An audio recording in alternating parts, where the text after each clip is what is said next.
In the aftermath of the Paris terror attacks, there are a number of questions that demanded answers, including how to stop them from happening again.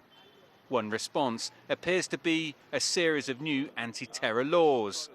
After years of debate about balancing privacy and security, Europe's ministers have now agreed to share the names of airline passengers to help trace returning potential extremists. Se quiere saber quién viaja. They want to know who is travelling and if they're a potential threat. That includes specific information such as how they've paid for the ticket and what trips they've taken, and if they have a criminal record. We're at war. All the measures and policies can be justified as legitimate defence.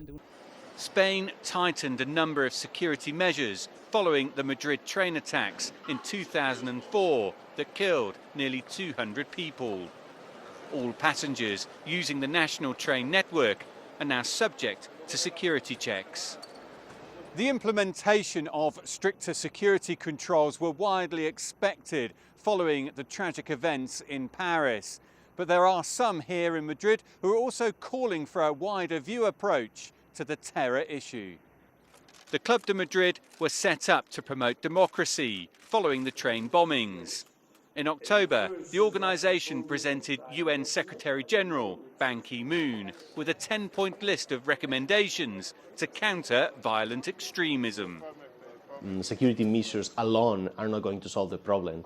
And it's, of course, from the point of view of our members, it's clear that security is an indispensable response to terrorist attacks or violent extremism, but it's not the only way in which that should be tackled. And I think the countries which have a more let's say, ample vision and which have a variety of strategies, not only focusing on security, are the ones who are, having better results.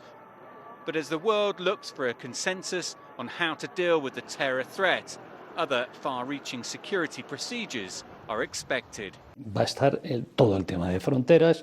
The way we control borders will be increased. Shenzhen can't continue to operate as it has these last few years. In terms of the control of passengers on trains, the control of luggage, all of that will become a reality. What we're going to see in Europe is a renationalization of things that had been let go. The situation is exceptional. El control de equipajes, etcétera, todo esto va a ser una realidad. The answers to terrorism and radicalization are complex, and the potential for another tragedy remains all too real. Dan Williams, CCTV, Madrid.